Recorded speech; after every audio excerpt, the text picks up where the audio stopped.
Hello friends, welcome to GS education. My name is Geeta. आज जो है हम कवर करेंगे क्लास 6 की एनसीईआरटी की बुक ज्योग्राफी में चैप्टर 2। चैप्टर 1 हमारा कंप्लीट हो चुका है और आज जो है हम चैप्टर 2 करेंगे और मेरी पूरी कोशिश रहेगी कि मैं अल्टरनेट डे में जो है आपको एसएसटी जो है क्लियर करवाती जाऊं, क्योंकि हमारा जो पेपर 1 के लिए ईवीएस था वो पूरा कंप्लीट हो चुका है। तो अब मेरा पेपर 2 में जो सोशल साइंस है, मेरा मेन फोकस इस पर रहेगा। तो अल्टरनेट डे में मैं करवाती जाऊंगी, साथ में ही हिस्ट्री के जल्द ही मैं जो है हिस्ट्री भी स्टार्ट करूंगी। और आपको बता दूं कि जो CTET का पेपर है, पेपर 2 जिनका सोशल साइंस है, उसमें जो है एनसीईआरटी की बुक बहुत ही मेन है। यहाँ तक कि एनसीईआरटी की बुक केवल CTET के लिए नहीं, बल्कि आपका DSSB का एग्ज़ाम हो या सुपर टेट हो, जो सुपर टेट में जीएस का पोर्शन पूछा जाता है, और यूपीटीजीटी हो, अगर आप देखें तो इन सब में जो है इस टॉपिक से क्वेश्चंस आते हैं। तो मेरे कहने का मतलब है कि आप ऐसा नहीं करिएगा कि अभी इस तरीके से पढ़ें कि अभी CTET के लिए केवल पढ़ना है, फिर उसके बाद आप बाकी एग्ज़ाम के लिए अलग टाइम पर यही टॉपिक बार बार पढ़ें। तो जो भी पढ़ें पूरी कंसंट्रेशन के साथ पढ़ें, एक ही बार पढ़ें, अच्छे से पढ़ें और टॉपिक को अच्छे से क्लियर करें। तो मेरी पूरी कोशिश रहेगी कि जो भी क्वेश्चंस बनते हैं उनको मैं आपको साथ साथ में बताती जाऊँ और साथ में जो है क्लियर करती जाऊं। तो चलिए देखते हैं। ये यहाँ पे जो है पूरा एनसीईआरटी की समरी, मतलब टू दी पॉइंट्स में अगर आप बुक उठाकर देखेंगे तो आपको पता चल जाएगा कि अगर ये आप पढ़ लेते हैं तो आपको अलग से बुक पढ़ने की ज़रूरत नहीं है, क्योंकि मैंने पूरी बुक का निचोड़ मतलब और उससे एक्स्ट्रा ही, क्योंकि आजकल आप CTET का पेपर देखते होंगे तो थोड़ी सी चीज़ें एडवांस में पूछी जा रही हैं, तो मैंने एक्स्ट्रा ही लिया है। तो आपको जो है यहाँ पे पूरा टू दी पॉइंट्स में केवल याद करना है, अपने नोट्स प्रिपेयर करना है। तो मैं उम्मीद करती हूँ कि आप अच्छे होंगे और अपने नोट्स जो है अच्छे से प्रिपेयर कर रहे होंगे और अपनी तैयारी जो है, अपनी तैयारी को पक्की कर रहे होंगे। तो चलिए हम स्टार्ट करते हैं बिना टाइम वेस्ट किए। जो हमारा आज का चैप्टर है वो है, आप देख ही रहे होंगे, चैप्टर 2 में जो है हमारा ग्लोब, अक्षांश एवं देशांतर, मतलब कि लैटिट्यूड एंड लॉन्गिट्यूड। ठीक है, तो चलिए स्टार्ट करते हैं। तो चलिए सबसे पहले हम जो ग्लोब के बारे में समझ लेते हैं। तो ग्लोब क्या होता है, मोटा मोटा हम सब लोगों को पता है कि ग्लोब होता क्या है। ग्लोब जो है, ग्लोब पर हम पृथ्वी पे जो भी चीज़ें मौजूद हैं उनको वास्तविक रूप से उनके आकार के रूप में जो है हम दिखा सकते हैं। तो इसी प्रकार जो है पृथ्वी पर आपने देखा होगा कि देश है, कॉन्टिनेंट है, ओशन है, इन सब चीज़ों को अगर सही से दिखाना है तो वो ग्लोब है। ठीक है, ग्लोब के माध्यम से जो है हम अध्ययन कर सकते हैं। तो इसको हम कैसे बोलेंगे, तो ग्लोब जो है, ग्लोब पृथ्वी का लघु रूप में एक वास्तविक प्रतिरूप है। क्या है? एक वास्तविक प्रतिरूप है, इस चीज़ को याद रखिएगा। ग्लोब पर जो है देशों, महाद्वीपों, महासागरों को उनके सही आकार के रूप में दिखाया जाता है। तो अगर आप देखेंगे तो ग्लोब को जो है एक सुई के माध्यम से जो है यहाँ पर टिकाया जाता है और इस वाले एरिया को जो है क्या कहा जाता है? अक्ष कहा जाता है। जिस प्रकार पृथ्वी अपने अक्ष पर, पृथ्वी जो है, पृथ्वी कैसे घूमती है? पृथ्वी अपने अक्ष पर पश्चिम से कैसे घूमती है? पश्चिम से पूर्व की ओर, पश्चिम से पूर्व की ओर घूमती है। उसी प्रकार ग्लोब को भी जो है पश्चिम से पूर्व की ओर इस घुमाया जा सकता है। इस सुई के माध्यम से इस प्रकार टिकाया गया है कि इसे पश्चिम से पूर्व की ओर जो है घुमाया जा सकता है। तो एक क्वेश्चन बनता है कि पृथ्वी अपने अक्ष पर किस प्रकार घूमती है? तो पश्चिम से पूर्व की ओर, याद रखिएगा। और यहाँ पे जो है ये जो सुई है पृथ्वी को 2 बराबर भागों में बांटती है। आगे देखते हैं। आगे जो है अगर हम देखेंगे तो हम अक्षांश रेखा के बारे में पढ़ेंगे। जो अक्षांश रेखा मतलब कि लैटिट्यूड लाइंस बहुत ही इम्पॉर्टेंट है, ध्यान से देखिएगा। अगर मैं बोलती हूँ कि ये हमारा भूपृष्ठ है, ये हमारी पृथ्वी है, तो इस पृथ्वी को अगर हम ये मानते हैं कि ये हमारी क्या है? पृथ्वी, तो इस चीज़ को समझिएगा। पृथ्वी के बीचों बीच से, मतलब यहाँ पे जो है हमारी विषुवत रेखा है। क्या है?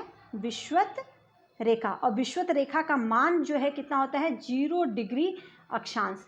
कितना होता है? 0 डिग्री अक्षांश। अब आपसे अक्षांश रेखा होता क्या है? तो विषुवत वृत्त के उत्तर में जाओ या दक्षिण में, ठीक है, एक यामोत्तर, मतलब जो मेरिडियन पर किसी भी बिंदु, ये मेरिडियन है, मेरिडियन के किसी भी बिंदु, मान लो ये बिंदु जो है, यहाँ पर हम एक बिंदु मान लेते हैं, किसी भी बिंदु को पृथ्वी के केंद्र, ये क्या है? ये पृथ्वी है, तो पृथ्वी का केंद्र ये होगा। पृथ्वी के केंद्र से मापी गई कोणीय दूरी को क्या कहते हैं? अक्षांश रेखा कहते हैं। उम्मीद करती हूँ कि अच्छे से समझ में आ गया होगा। भूपृष्ठ पर विषुवत रेखा के उत्तर में या दक्षिण में एक मेरिडियन पर किसी भी बिंदु से पृथ्वी की केंद्र से मापी गई कोणीय दूरी को अक्षांश रेखा कहा जाता है। या तो आप इसको इस तरीके से भी बोल सकते हैं कि जो विषुवत रेखा है, विषुवत रेखा के समानांतर खींची गई 36 जो रेखाएं हैं उनको जो है क्या कहते हैं, अक्षांश रेखा कहते हैं। दो तरीके से इसको हम बोल सकते हैं, ठीक है। तो उम्मीद करती हूँ कि अक्षांश रेखा क्या होता है ये आपको अच्छे से क्लियर हो गया होगा। इसके अंदर बहुत सारी चीज़ें हैं और मैं बताती हूँ, ध्यान से सुनते जाइएगा। विषुवत वृत्त से ध्रुवों तक, ये हमारा क्या है, विषुवत वृत्त। विषुवत वृत्त से ध्रुवों तक अगर ये मैं बोलती हूँ, यहाँ पे ये हमारा उत्तरी ध्रुव है, उत्तरी ध्रुव, और ये क्या है, दक्षिणी ध्रुव। उत्तरी ध्रुव, दक्षिणी। विषुवत रेखा से, विषुवत रेखा से, हाँ, विषुवत रेखा से ध्रुवों तक की सभी समानांतर वृत्तों को, मतलब जितने भी समानांतर हमारी रेखाएं हैं इनको जो है क्या कहा जाता है, अक्षांश रेखा कहा जाता है। और समझ जाए कि विषुवत वृत्त के उत्तर में जो है 90 अक्षांश रेखाएं हैं और विषुवत वृत्त के दक्षिण में जो है 90 अक्षांश रेखाएं हैं। ये 90 अक्षांश रेखाएं हैं और ये जो है यहाँ पर 90 अक्षांश रेखाएं हैं। लेकिन विषुवत रेखा जो है जो पृथ्वी को 2 बराबर भागों में बांटती है, ठीक है। अब आगे देखते हैं और एक चीज़ और समझ जाइए, यहाँ पर अगर समझाई रही हो तो ये भी क्लियर कर देते हैं। जो हमारा ये विषुवत, ये पता है कि हमारी ये कौन सी रेखा है, विषुवत रेखा है। कौन सी रेखा है, विषुवत रेखा है, 0 डिग्री अक्षांश। विषुवत रेखा के समानांतर जो ये रेखाएं हैं इनको हम क्या कहते हैं, अक्षांश रेखा कहते हैं। अक्षांश रेखा ये होती है। तो इतना समझ जाइए कि जो 2 अक्षांश रेखाओं के मध्य, ये जो 2 अक्षांश रेखाओं के मध्य का क्षेत्र होता है इसको हम बोलते हैं कटिबंध। क्या बोलते हैं, कटिबंध। लिख लीजिएगा, 2 अक्षांश रेखाओं के मध्य का जो क्षेत्र है वो होता है कटिबंध, ठीक। अब 2 अक्षांश रेखाओं के मध्य की दूरी कितनी होती है, तो इसकी दूरी भी आप बहुत बार पूछा जाता है। तो दूरी कितनी होती है, 111 किलोमीटर, 111 किलोमीटर। तो ये भी आपका बहुत ही इंपॉर्टेंट है। 3 क्वेश्चन। अक्षांश रेखा क्या होता है, विषुवत रेखा जो है पृथ्वी को 2 बराबर भागों में बांटती है। विषुवत रेखा के उत्तरी वाले भाग को उत्तरी गोलार्ध कहा जाता है, विषुवत रेखा के दक्षिणी वाले भाग को दक्षिणी गोलार्ध कहा जाता है। मतलब ये जो वाला एरिया है ये हमारा क्या है, उत्तरी गोलार्ध। लिखते जाइए, क्या है, उत्तरी गोलार्ध। और ये वाला भाग जो है ये क्या है, दक्षिणी गोलार्ध। बहुत ही ईजी है। विषुवत रेखा के उत्तरी वाले भाग को उत्तरी गोलार्ध कहा जाता है और विषुवत रेखा के दक्षिण वाले भाग को दक्षिणी गोलार्ध कहा जाता है। विषुवत रेखा, 2 विषुवत रेखाओं के बीच का जो क्षेत्र होता है उसे कटिबंध कहते हैं। 2 विषुवत रेखाओं के बीच की दूरी कितनी होती है, बहुत बार क्वेश्चन पूछा गया है, 111 किलोमीटर। आगे देखते हैं इसके अंदर।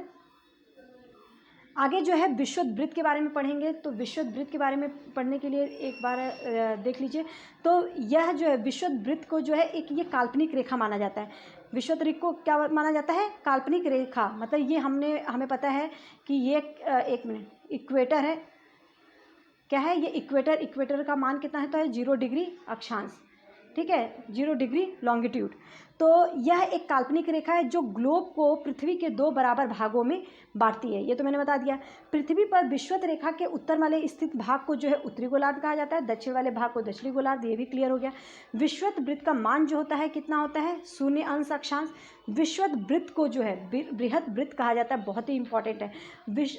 पूरे भूपृष्ठ पर विषुवत वृत्त जो है, विषुवत जो रेखा है उससे बड़ी रेखा कोई भी अक्षांश रेखा जो है बृहत वृत्त नहीं होती है। याद रखिएगा, इस पॉइंट को नोट कीजिएगा।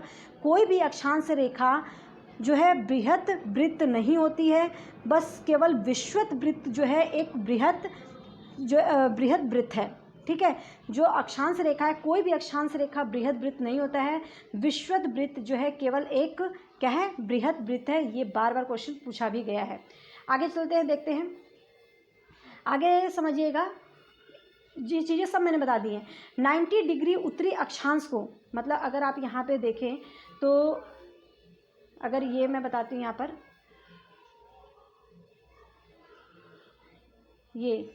ये हमारी जो है क्या है, ये इक्वेटर है। एक मिनट, ये समझिए, ये क्या है, इक्वेटर, जो पृथ्वी को 2 बराबर भागों में बांटती है। तो इक्वेटर जो है, ये इक्वेटर है। इक्वेटर जो है ये 0 डिग्री अक्षांश को बताता है। ठीक है, अब ये हमें पता चल गया कि उत्तरी गोलार्ध, यहाँ पे जो है ये 90 डिग्री जो है इसको उत्तरी ध्रुव कहते हैं, ये भी मैं क्लियर कर चुकी हूँ। और ये 90 डिग्री जो है आपका कितना है, दक्षिणी ध्रुव। ठीक है, तो यही चीज़ है आगे जो बताई गई है। आगे देखिए इसके अंदर 90 डिग्री उत्तरी अक्षांश जो रेखा होती है, 90 डिग्री उत्तरी अक्षांश रेखा, उसको जो क्या कहा जाता है, उत्तरी ध्रुव। और 90 डिग्री जो दक्षिणी अक्षांश रेखा होता है उसको जो क्या कहा जाता है, दक्षिणी ध्रुव। उत्तरी तथा दक्षिणी गोलार्ध में 0 डिग्री से 90 डिग्री तक पाया जाता है। इस प्रकार विषुवत रेखा को लेकर कुल अक्षांशों की संख्या कितनी होती है, अगर हम 90 + 90 करें तो वो कितना हो जाएगा, 180 प्लस एक विषुवत रेखा मिला दे तो 181 पूरी रेखाएं हैं। तो पूरी अक्षांश रेखाओं की संख्या कितनी है, 181 है। लेकिन क्योंकि उत्तरी अक्षांश, उत्तरी ध्रुव मतलब उत्तरी जो 90 डिग्री उत्तरी अक्षांश है वो एक बिंदु है। आपने यहाँ पे देखा, जब मैं बता रही थी, यहाँ पर अगर आपने देखा होगा तो ये देखिए, मैंने ये बताया था ना, ये विषुवत वृत्त है। ये विषुवत वृत्त है जो कि मतलब कि इक्वेटर, ठीक है, क्या है, इक्वेटर है, 0 डिग्री है। इस तरीके से विषुवत वृत्त है, यहाँ पे पूरी 90 रेखाएं हैं। लेकिन जो 90 डिग्री जो उत्तरी ध्रुव है, उत्तरी अक्षांश रेखा जो 90 डिग्री है, ये एक बिंदु है। इसलिए कहा जाता है कि उत्तरी ध्रुव और दक्षिणी ध्रुव जो है एक बिंदु होने के कारण उसको जो है एक रेखा नहीं माना जाता है। तो इस प्रकार जो है कुल अक्षांशों की जो रेखाएं हैं, कुल अक्षांश रेखाएं हैं, मतलब 89 + 1, तो ये कितना हो जाएगा, 179 रेखाएं जो हैं क्या है, कुल अक्षांश रेखाओं की संख्या 179 बोला गया है। इसका कारण क्या है कि उत्तरी अक्षांश रेखा और दक्षिणी अक्षांश रेखा जो होती है उसको एक बिंदु माना गया है। अगर आपसे क्वेश्चन पूछा जाता है कि कुल अक्षांश रेखाओं की संख्या कितनी है, अगर उसमें 181 है तो वही लगाइएगा, और अगर 181 ऑप्शन नहीं है, 179 है तो वो ऑप्शन लगाइएगा। ठीक है, 179 इसीलिए बोला जाता है क्योंकि जो उत्तरी 90 डिग्री उत्तरी अक्षांश है और 90 डिग्री दक्षिणी अक्षांश है उसको एक बिंदु माना जाता है। उम्मीद करती हूँ ये क्लियर हो गया होगा। 2 अक्षांश रेखाओं के बीच की दूरी बहुत ही इंपॉर्टेंट है, बता चुकी हूँ। अक्षांश रेखाओं के बीच का क्षेत्र क्या कहलाता है, कटिबंध। ठीक है, आगे चलते हैं, आगे देखते हैं। आगे जो है कुछ महत्वपूर्ण अक्षांश रेखाएं हैं, इनका आपसे मान पूछा जा सकता है। तो सबसे पहले आप जान लीजिए कि ये हमारा क्या है, इक्वेटर का मान कितना होता है, 0 डिग्री। अब इसके बाद जो है उत्तरी ध्रुव, ये हमारा क्या हो जाता है, 1 मिनट, पेन ही सही नहीं चल रही है, कोई बात नहीं, हो जाता है कभी कभी गड़बड़। हमें मेन समझना है, हमें इतना तो आप लोगों को पता है, इक्वेटर 0 डिग्री है। और ये जो है हमारा जो है क्या है, ये हमारी उत्तरी ध्रुव है, और ये जो है हमारा एक दक्षिणी ध्रुव है। इसका मान कितना है पता चली गया होगा, इतने देर से मैं बोल रही हूँ 90 डिग्री है, ये 90 डिग्री है। ठीक है, उत्तरी ध्रुव और दक्षिणी ध्रुव दोनों का मान पता चल गया, ये 90 डिग्री होता है, और इसका जो है 0 डिग्री होता है, इसका भी 90 डिग्री होता है। कर्क रेखा मतलब ट्रॉपिक ऑफ कैंसर, ये जो है कहाँ पर होता है, ये होता है हमारा कर्क रेखा। इसका मान कितना होता है, 23.5 डिग्री उत्तरी अक्षांश। क्या होता है, उत्तरी अक्षांश रेखा। ठीक है, ये चीज़ याद रखना, उत्तरी अक्षांश। और जो मकर रेखा का मान होता है वो होता है 23.5 दक्षिणी अक्षांश। क्या होता है, दक्षिणी अक्षांश। अब आता है उत्तरी ध्रुव वृत्त। उत्तरी ध्रुव वृत्त को जो है सब आर्कटिक तो बोलते ही हैं, लेकिन इसके साथ जो है उत्तरी उपध्रुव वृत्त भी बोलते हैं, वो हमारे यहाँ पर आता है। इसका मान कितना होता है, 66.5 उत्तरी अक्षांश। क्या होता है, उत्तरी अक्षांश, नोट डाउन करते जाइएगा। और ये जो है यहाँ पे जो है दक्षिणी ध्रुव वृत्त मतलब दक्षिणी उपध्रुव वृत्त, ये जो है सब अंटार्कटिक, और इसका जो मान होता है वो भी कितना होता है, 66.5 दक्षिणी अक्षांश। ठीक है, दक्षिणी अक्षांश। तो उम्मीद करती हूँ कि ये पूरा आपको जो है क्लियर हो गया होगा इस तरीके से। और आगे देखिएगा, मैं यहाँ पे मान लिख लेती हूँ सबके, अगर आपको नहीं पता है तो यहाँ पे ये 0 डिग्री अक्षांश होता है। ठीक है, उत्तरी ध्रुव जो है 90 डिग्री अक्षांश होता है, पूछ लिया जाता है, कई छोटा सा क्वेश्चन है, ये पता होना चाहिए। 90 डिग्री दक्षिणी अक्षांश होता है, ये उत्तरी अक्षांश होता है, 1 मिनट, ये उत्तरी अक्षांश होता है, और ये जो है दक्षिणी अक्षांश होता है। ट्रॉपिक ऑफ कैंसर जो होता है इसका मान कितना होता है 23.5 उत्तरी अक्षांश, ठीक है, मतलब कि 23.5 उत्तरी अक्षांश ट्रॉपिक ऑफ कैंसर। और ट्रॉपिक ऑफ कैप्रिकॉर्न कितना होता है, तो ये भी जो होता है 23.5 साउथ, मतलब कि दक्षिणी लॉन्गिट्यूड, ठीक है। इसको भी हम अक्षांश ऐसे दिखा देते हैं। उपध्रुव वृत्त, उत्तरी उपध्रुव वृत्त जो होता है इसका मान जो होता है 66.5 उत्तरी अक्षांश, और इस दक्षिणी ध्रुव का क्या होता है 66.5 दक्षिणी अक्षांश। मैं बोल रही हूँ वो आप लिखते जाइएगा, ठीक है। अगर नहीं यहाँ पे समझ में आ रहा होगा लिखा हुआ तो बोला भी जा रहा है, उसको आप नोट डाउन करते जाइए। आगे चलते हैं।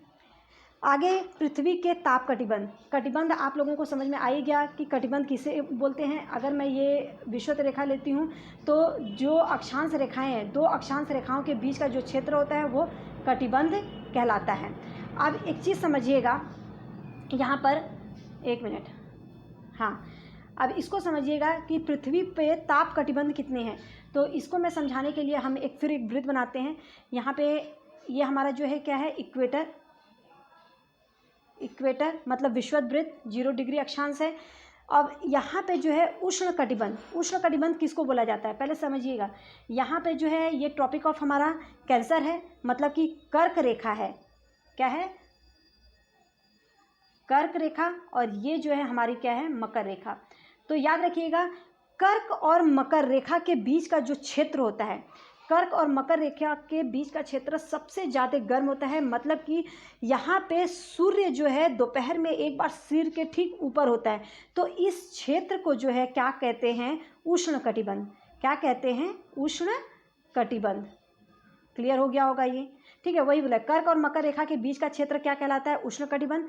सूर्य जो है वर्ष में एक बार दोपहर ठीक सिर के ऊपर होता है, इसलिए इस क्षेत्र में बहुत ही अधिक गर्मी होती है, बहुत अधिक उष्मा मिलती है। इसी कारण जो है इसे उष्ण कटिबंध कहा जाता है। तो ये क्लियर हो गया होगा, सबसे अधिक गर्म वाला क्षेत्र है, इस क्षेत्र में सबसे अधिक उष्मा मिलती है। तो कर्क और मकर रेखा के बीच का क्षेत्र क्या होता है उष्ण कटिबंध। अब मैं बात करती हूँ, अब यहाँ पे जो है ये हमारा हो गया उपोष्ण, ठीक है। अब कर्क रेखा से लेकर, मतलब कर्क रेखा से लेकर जो हमारा उत्तरी उपध्रुव वाला क्षेत्र होता है, जो ये 66.5 डिग्री होता है, ठीक है। जो कर्क रेखा से उपध्रुवी वाला क्षेत्र होता है इसको जो बोलते हैं उपोष्ण। उपोष्ण बोलो या शीतोष्ण, दोनों बराबर है। तो ये इसको क्या बोलते हैं शीतोष्ण, क्या बोलते हैं शीतोष्ण। तो इसमें क्या होता है आगे समझिए।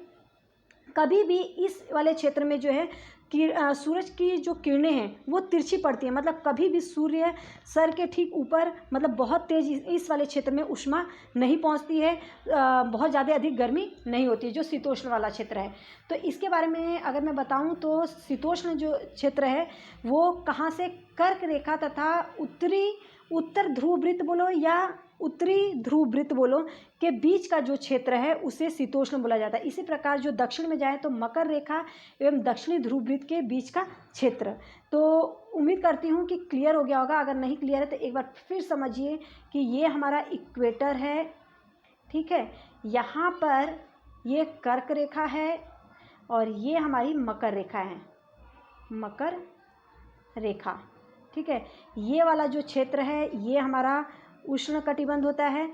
लेकिन इसके बाद का जो क्षेत्र है ये वाला एरिया, ये जो है उपोष्ण बोलो या शीतोष्ण, ये शीतोष्ण क्षेत्र है। यहाँ पे गर्मी क्योंकि सूर्य की किरणें थोड़ी तिरछी पड़ती हैं तो यहाँ पर जो है गर्मी बहुत अधिक नहीं होती है। लेकिन ये जो क्षेत्र है यहाँ पे उष्मा की मात्रा बहुत ही अधिक होती है, गर्मी बहुत अधिक होती है। और कर्क रेखा से यहाँ पे जो है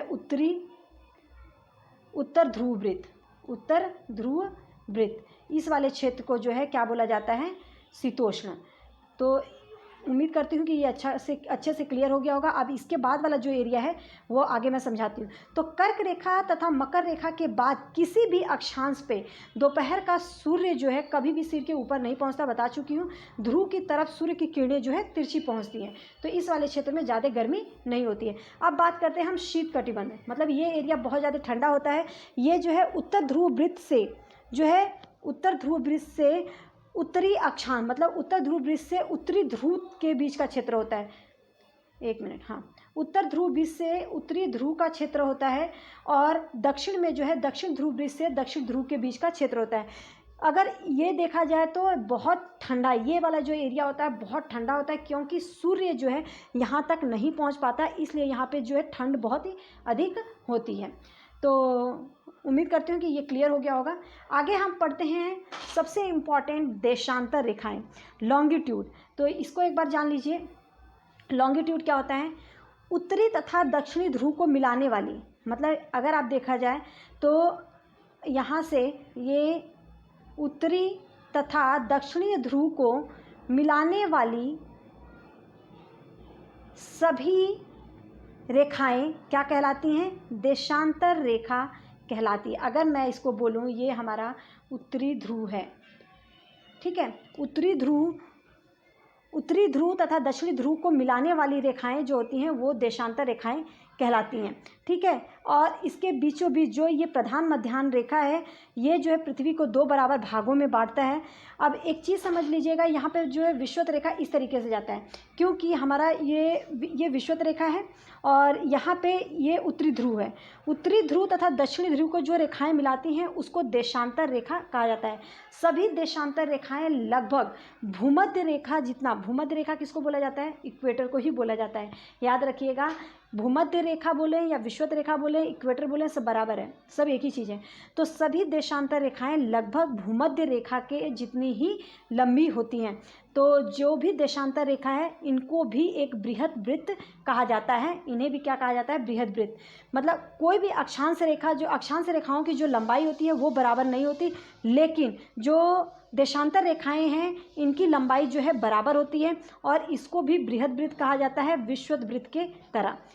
2 देशांतर रेखाओं के बीच की दूरी बोले, अगर ये देशांतर रेखाएं, इन 2 देशांतर रेखाओं के बीच की दूरी को अगर पूछा जाए तो 111.32 किलोमीटर, मतलब कि 111.32 किलोमीटर इनके बीच की दूरी है।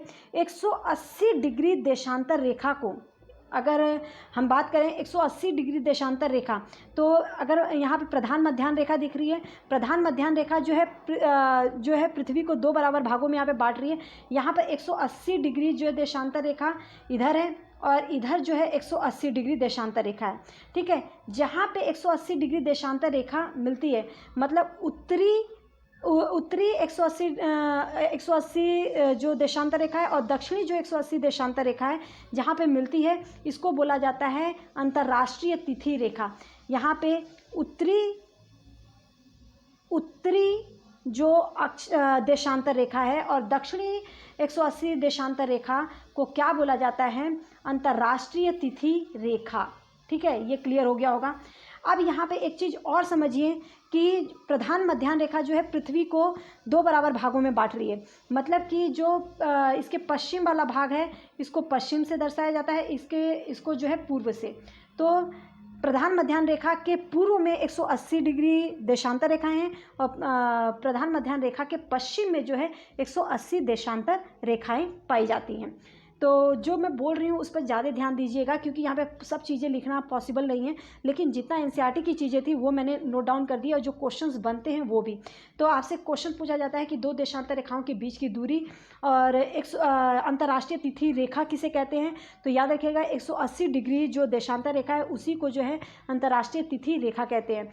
अब 180 जो डिग्री देशांतर रेखा है, उत्तरी 180 डिग्री देशांतर रेखा और पश्चिमी 180 देशांतर रेखा और पूर्वी 180 देशांतर रेखा जहाँ पे मिलती हैं उसको जो है अंतर्राष्ट्रीय तिथि रेखा कहा गया है।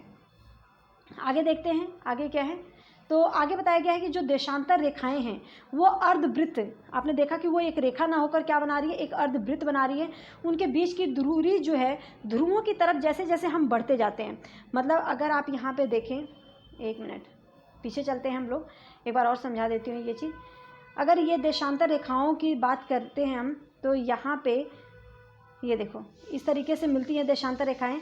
तो देशांतर रेखाओं के बीच की दूरी जो है कितनी होती है, सबसे ज़्यादा अधिक दूरी जो है ये विषुवत रेखा पर ही पाई जाती है। सबसे अधिक जो इसकी चौड़ाई होती है वो विषुवत रेखा पर, और वो कितना होती है 111.32 किलोमीटर, मतलब 111.32 किलोमीटर जो होती है वो सबसे अधिक दूरी कहाँ पर होती है, विषुवत रेखा के पास।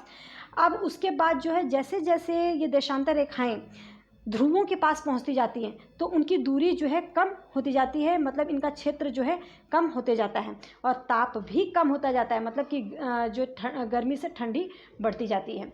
ठीक है, आगे देखते हैं। यही यहाँ पे बताया गया है और कुछ नहीं। ठीक है, देशांतर रेखाएं अर्धवृत्त हैं, उनके बीच की दूरी ध्रुवों की तरफ बढ़ने पर, ध्रुवों की तरफ जब बढ़ते हैं तो वो घटती जाती है, ध्रुवों पर जो है एकदम शून्य हो जाती है। ठीक है, उदाहरण के लिए अगर हम एक बात करें कि देशांतर रेखा को अगर समझाना है तो पाकिस्तान में हैदराबाद जो है और भारत का इलाहाबाद एक ही अक्षांश पर स्थित है। उनकी सही स्थिति जानने के लिए यह पता करना होगा कि उत्तरी ध्रुव को और दक्षिणी ध्रुव से जोड़ने वाली जो संदर्भ रेखा है वो पूर्व या पश्चिम की ओर उन स्थानों की दूरी कितनी है।